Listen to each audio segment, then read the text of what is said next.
Welcome back to the Explainer. Okay, let's dive into this. Look, we've all been to those networking events where every single interaction feels, well, kind of sleazy, right? It's like everyone in the room is just scanning name tags, trying to figure out what they can extract from you. But what if there was actually a way to build deeply impactful relationships, both professionally and personally, without feeling gross and transactional? Today, we're exploring a really powerful concept called the giving game, drawing on some fascinating source material about the architecture of influence. I want you to ask yourself honestly right now, are you networking like a hunter or a farmer? It's a massive shift in perspective.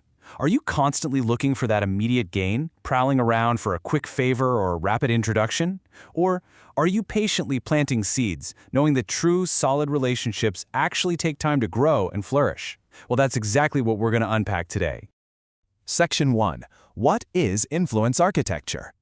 So, influence architecture is formally defined as a reciprocity-based strategy for professional and personal networking, and it's totally focused on long-term relationship building.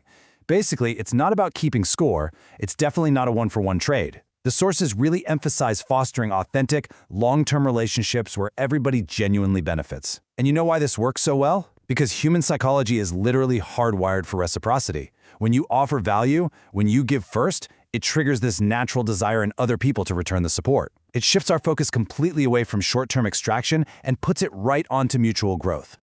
At the absolute core of this strategy is a super simple ethos: givers gain. This is the bedrock of social capital. I know, it sounds a bit counterintuitive, doesn't it? You'd think giving stuff away leaves you with less. But the research shows you actually increase your own social capital by being helpful in giving first. You don't lose value by giving your time or knowledge away, you actually compound it. It's like a snowball effect. Section 2. Hunters versus farmers. Now, what's really interesting about this is the fundamental mindset clash. We can vividly contrast these two totally different approaches. On one side, you've got the hunter. The hunter pursues immediate gains, and let's be real, we all know someone exactly like this, right? They literally only show up in your inbox when they're hungry for a favor or need something right now. But on the other side, we have the farmer. The farmer is playing the long game. They patiently cultivate and nurture their connections by actively offering help, sharing insights, and just generally supporting others. The hunter is looking for an immediate, cold transaction. The farmer, they're building a lasting ecosystem.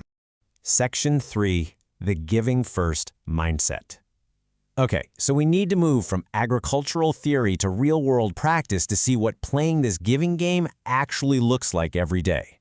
So how do we actually become farmers? The source material gives us some fantastic, incredibly practical examples. You absolutely do not need a massive budget or endless free time to play the giving game. It can be as simple as these 3 steps. Step 1. Offer to help a classmate or colleague with a task you're naturally good at. Step 2. Share a cool article about a mutual hobby you talked about before. Step 3. Give a thoughtful book recommendation. Look how simple and versatile planting these relational seeds can be. Small, rapid-fire, consistent acts of generosity. They build immense trust over time. So, the crucial point here is to make this quote your internal monologue. How can I add value or help this person? Whenever you're interacting with someone, whether it's a brand new acquaintance at a conference, or actually, even if you're reaching out to an old connection you haven't spoken to in years, this core mantra completely rewires the dynamic of the conversation. It totally removes the pressure of needing to get something and replaces it with the joy of providing value. Section 4. Growing your social capital.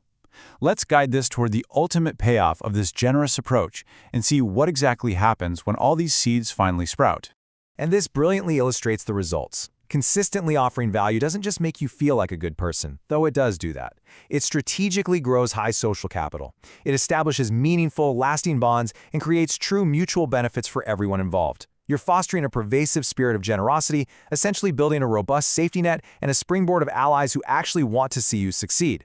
Why? All because you genuinely contributed to their success first. I want to wrap up this explainer by leaving you with a direct, provocative challenge. Who in your network can you offer value to today without asking for absolutely anything in return? It could be a simple email, a quick message with a link to an article, or just a tiny offer of help. Step into that farmer mindset right now. Go plant a seed today and just see what grows. Thanks for hanging out with me, and keep cultivating those connections.